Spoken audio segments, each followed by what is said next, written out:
Siap, silakan. Tes. Ungap ini sound systemnya belum pas ya.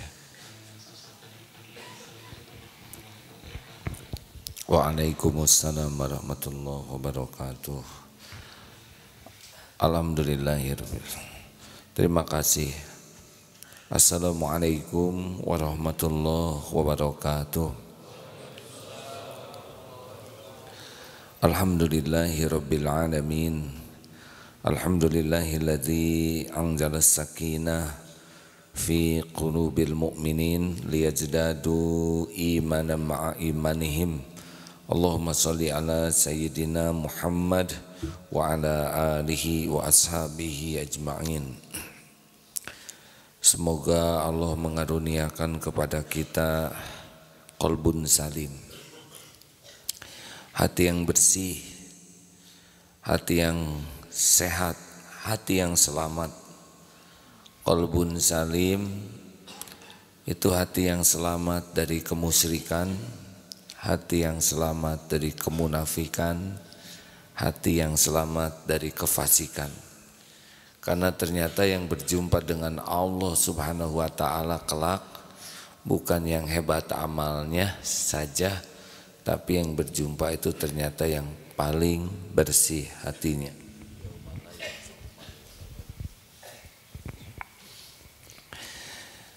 Jadi harusnya kalau kita ingin bahagia, ingin mulia, ingin selamat dunia akhirat, kita harus punya target. Amalan yang diridhoi Allah adalah qalbun salim. Jadi setiap hari kita harus berpikir keras untuk bermujahadah membersihkan hati kita.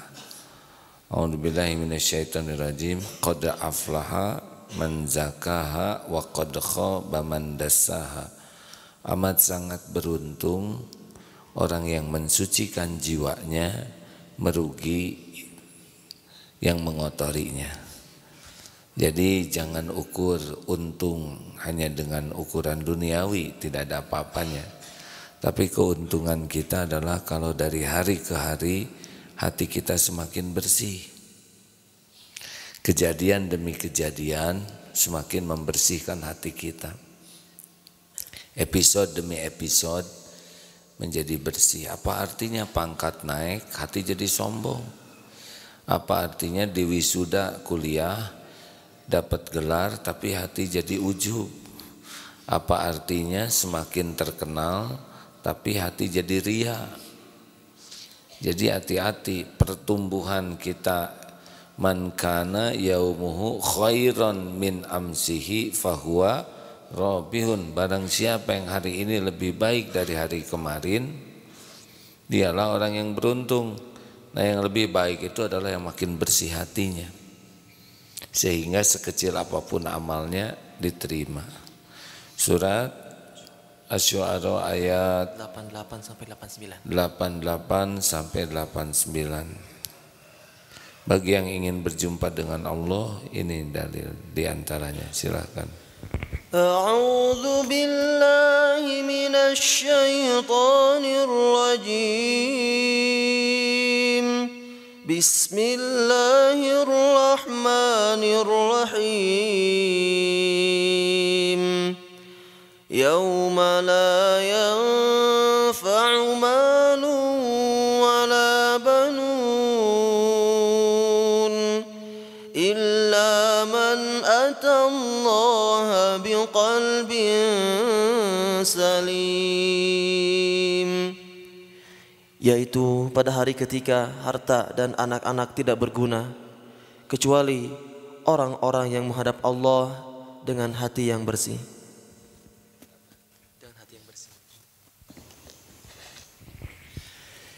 Jadi yauma la yanfa'u malu wala banun illa man atallaha biqalbin salim. Jadi yang nanti berjumpa dengan Allah itu adalah orang yang hatinya bersih, selamat. Bersih dari apa? Bersih dari kemusyrikan. Karena orang yang punya Tuhan yang lain di hatinya, dia tidak selamat. Bersih dari kemunafikan, bersih dari kefasikan. Sekarang dia rajin ibadah, banyak ilmunya, tapi sombong, susah berjumpa dengan Allah. Dalilnya apa? La yadkhulul jannah man kana fi qalbihi mithqalu dzarratin min kibr. Tidak masuk surga orang yang di dalam hatinya ada kesombongan walaupun sebesar zarah. Dengki, kita dengki, SMS, susah melihat orang senang, senang melihat orang susah. Jelas dalilnya. Maka kalau orang pendengki, pahala kebaikannya, sholatnya, saumnya, umrohnya, hajinya, baca Qurannya habis terbakar seperti api yang membakar kayu, ya. Fa innal hasada yaqulul hasanah, tuh membakar kebaikan sebagaimana api membakar kayu. Jadi kalau orang rajin sholat, rajin ibadah, rajin tahajud, rajin ngaji, tapi hatinya dengki kepada saudaranya yang beriman, ya. Kalau kepada yang lain, misalkan koruptor berhasil, kita sebel, itu bagus. Tapi kalau ada saudara kita seiman dapat karunia Allah, kita sebel, hangus kebaikan kita. Jadi usahakan goal kita dari hari ke hari itu adalah qalbun salim. Kalau orang ingin amalnya yang kecil diterima, itu qalbun salim. Amal besar hatinya busuk, tidak diterima. Hati itu kan dibagi 3. 1 qalbun mayit. Siapa qalbun mayit? Orang yang hatinya mati.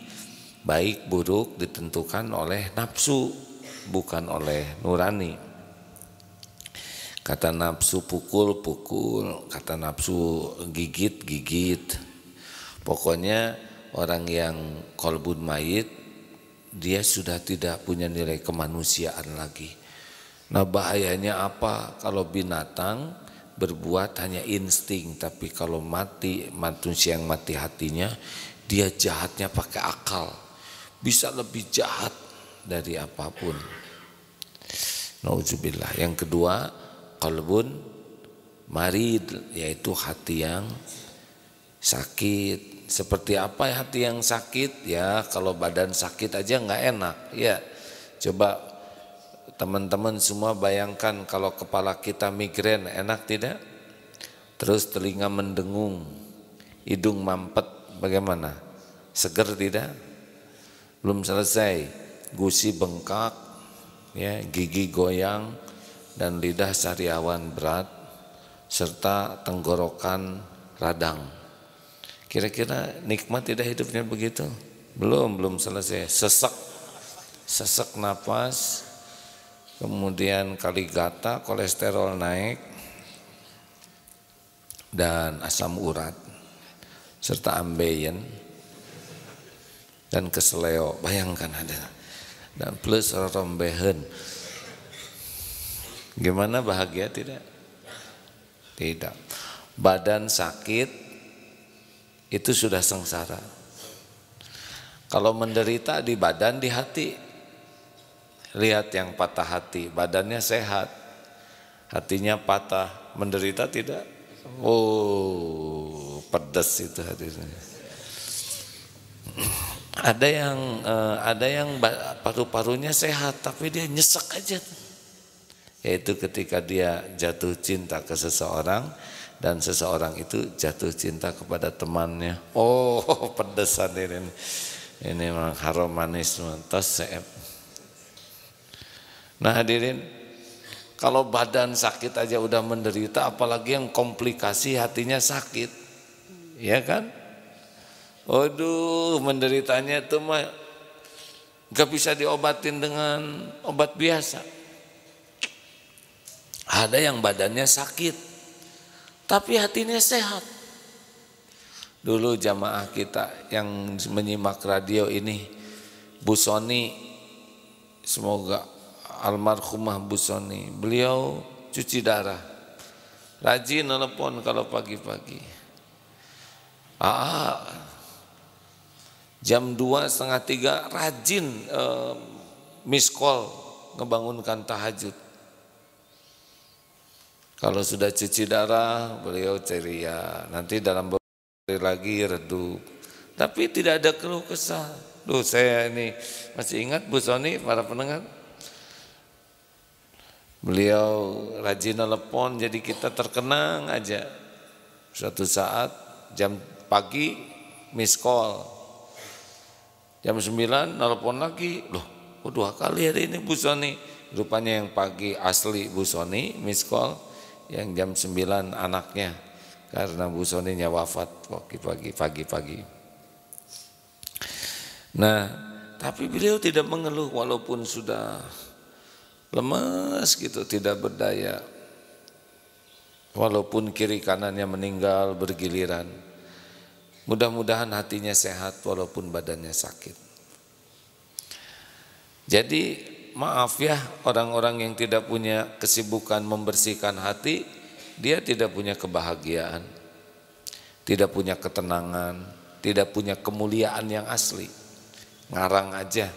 Tidak punya amal karena amalnya habis. Ya dengan ria saja amal kita tidak diterima, benar?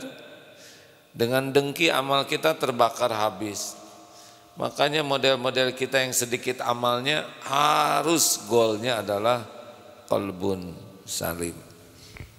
Salah satu ayat lainnya tentang pentingnya membersihkan hati.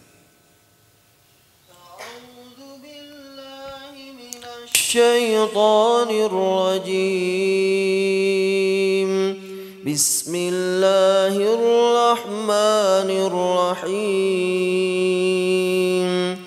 والشمس وضحاها والقمر إذا تلاها والنهار إذا جلاها والليل إذا يغشاها والسماء وما بناها والأرض وما طحاها ونفس وما سواها فألهمها فجورها وتقواها قد أفلح من زكاها وقد خاب من دساها.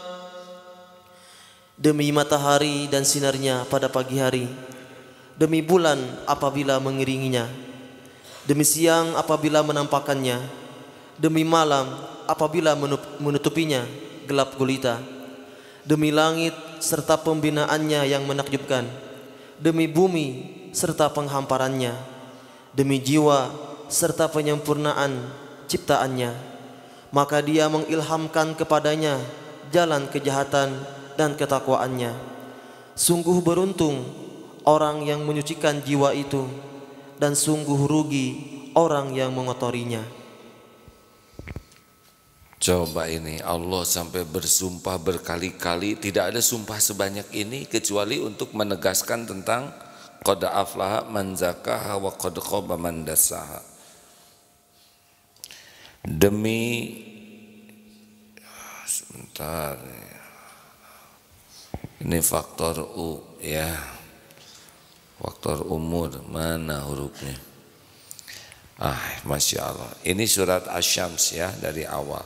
Demi matahari dan sinarnya pada pagi hari, demi bulan apabila mengiringinya, demi siang bila menampakkannya, demi malam bila menutupinya, demi langit serta pembinaannya yang menakjubkan, demi jiwa serta penyempurnaannya.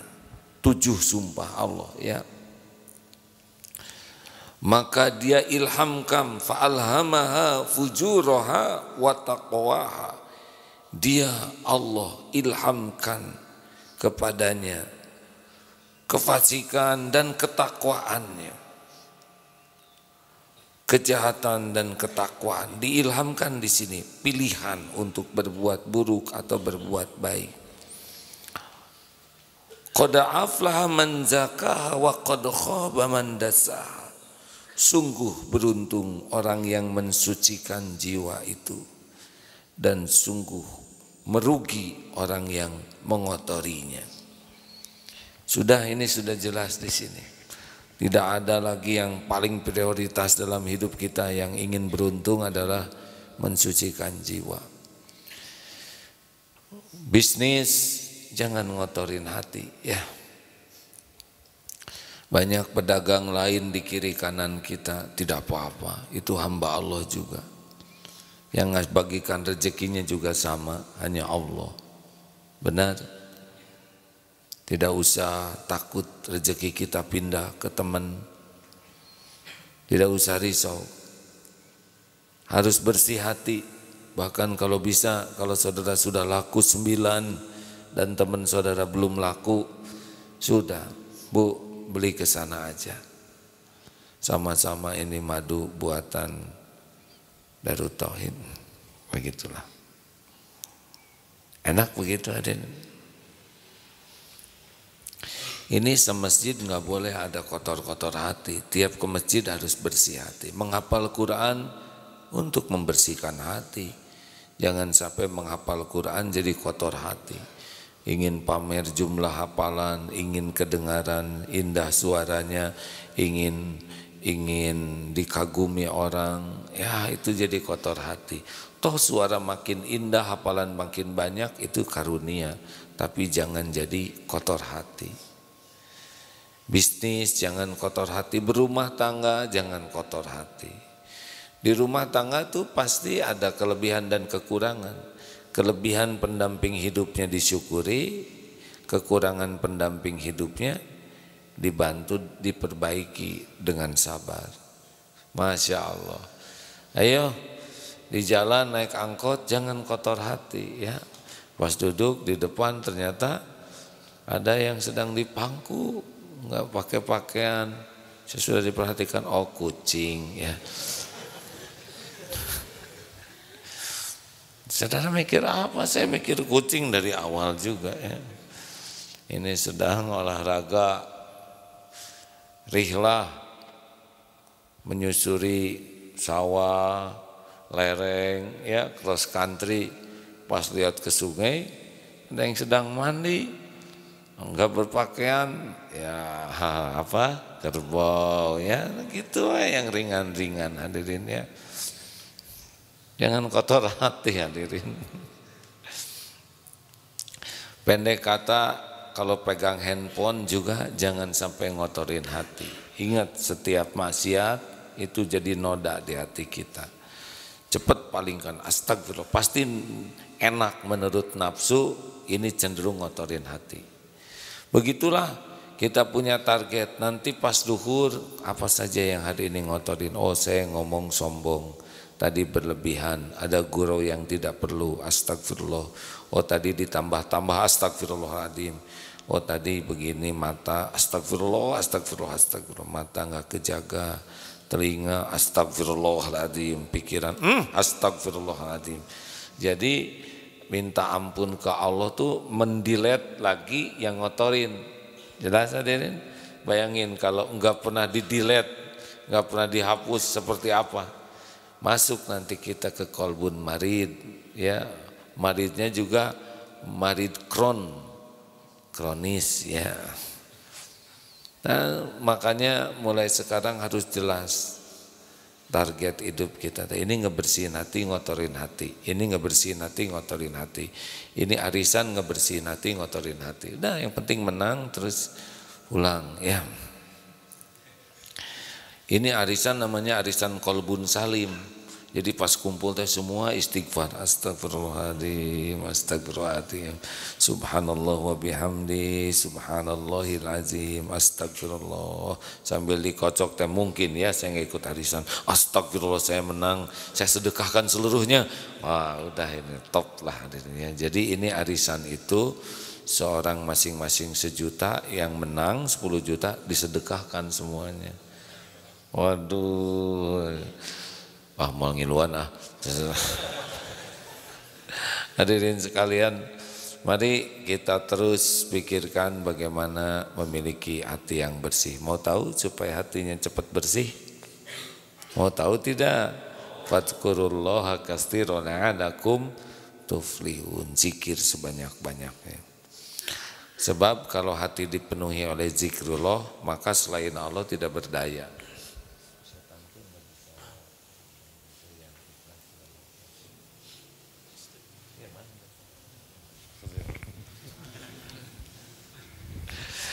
Ini sahabat-sahabat saya ini kan pada hafal Quran, jadi ada suka gitu aja. Tolong bacakan. Iya ya ada. Efeknya tahu nggak? Saya nggak hafal-hafal hadirin. Nah yang bahaya tuh giliran sahabat-sahabat saya ini nggak ada ya ceramah di luar tuh kiri lihat kanan. Inilah salah satu efek negatifnya bersandar ke makhluk ya. Doakan supaya saya juga hafal. Ada? Silahkan. Surat Al-Hijr ayat 39 dan 40. Al-Hijr ayat 39. أعوذ بالله من الشيطان الرجيم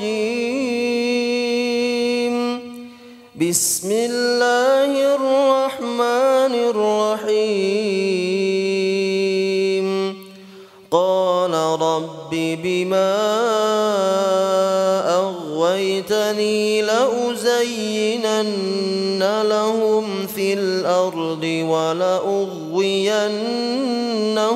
أجمعين إلا عبادك منهم المخلصين. Ya iblis berkata, Tuhanku, oleh karena engkau telah memutuskan bahwa aku sesat, aku pasti akan jadikan kejahatan terasa indah bagi mereka di bumi, dan aku akan menyesatkan mereka semuanya, kecuali hamba-hambamu yang terpilih di antara mereka, yaitu orang yang ikhlas, ilal mukhlasin. Orang yang ikhlas itu orang ahli zikir hadirin, yang melakukan apapun wakafa billahi syahida. Cukup aja Allah jadi saksi.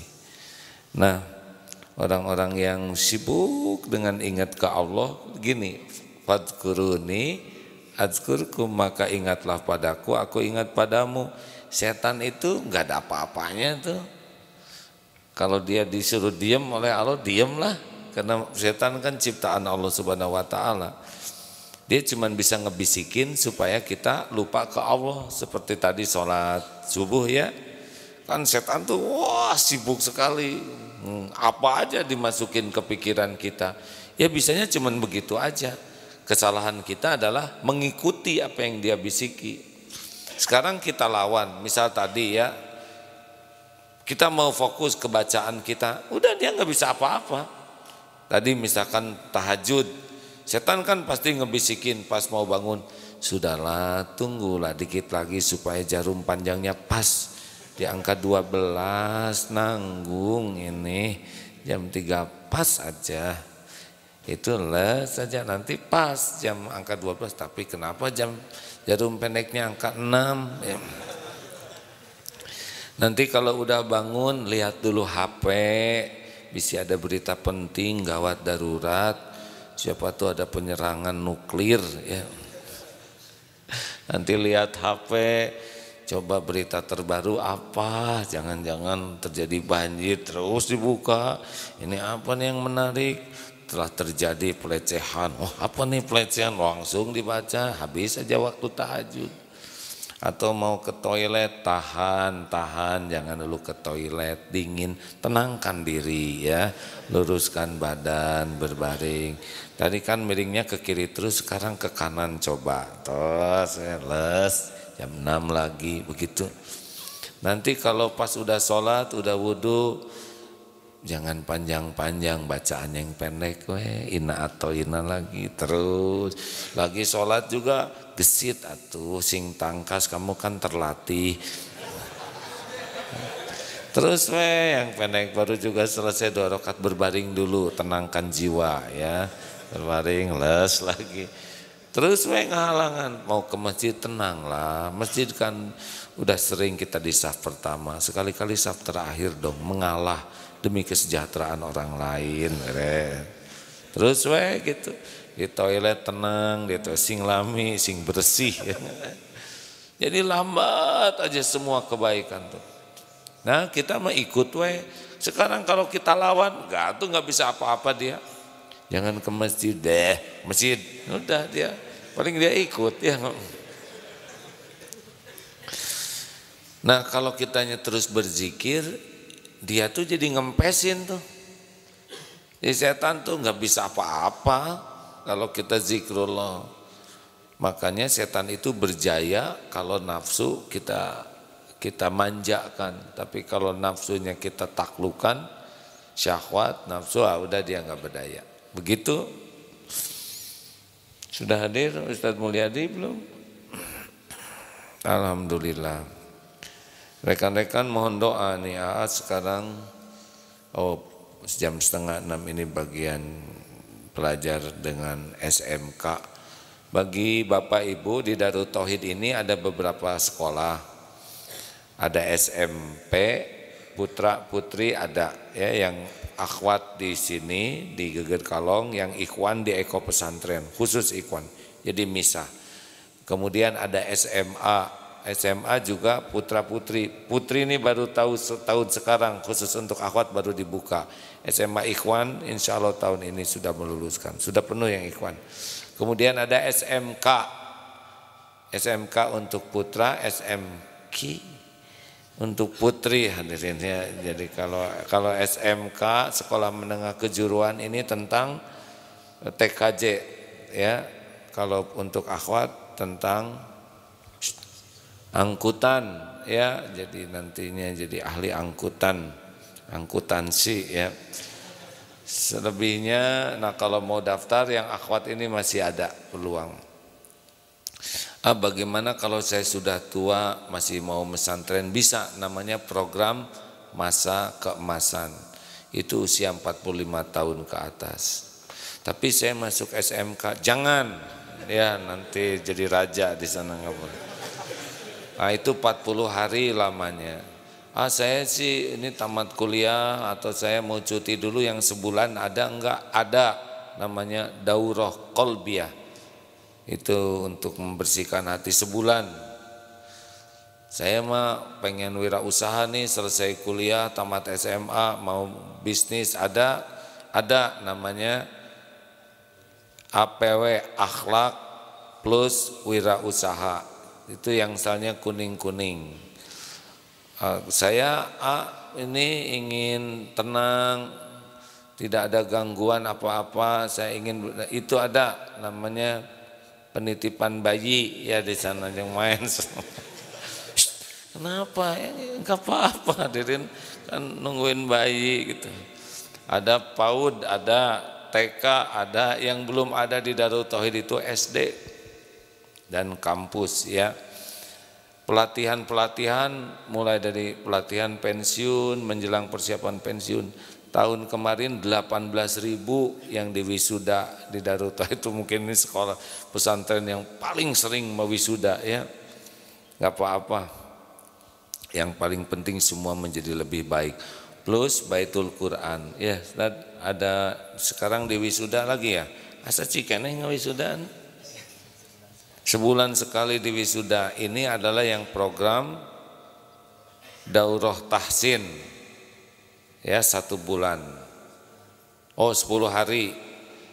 Ini yang sekelas ini Ibu Mariam Ilhami 13 tahun dari Tangerang, sekelas dengan Pariyati Rohyati 67 tahun. Ya, nah inilah agak jalang ya, misalkan di SD 1 13 tahun, 1 67, yang ada di Darut Tauhid aja hadirin.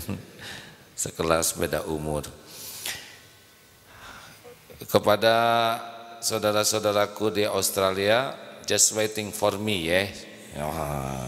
I'm going to you. You know, you ya, alhamdulillah. Thank you. Doakan sahabat-sahabat sekalian supaya perjalanan dakwah ini bisa membawa hasil yang baik. Ada sedang berusaha pengumpulan dana di salah satu masjid di Australia di Perth. Mudah-mudahan jadi jalan. Ustadz Mulyadi dipersilakan Terima kasih, insya Allah kita akan bertemu lagi dan siaran langsung dari sana akan dipancarkan lewat Facebook dan MKFM nanti ya. Mohon maaf dan terima kasih, dan SMK silakan ke lantai bawah. Assalamualaikum warahmatullahi wabarakatuh. Ya,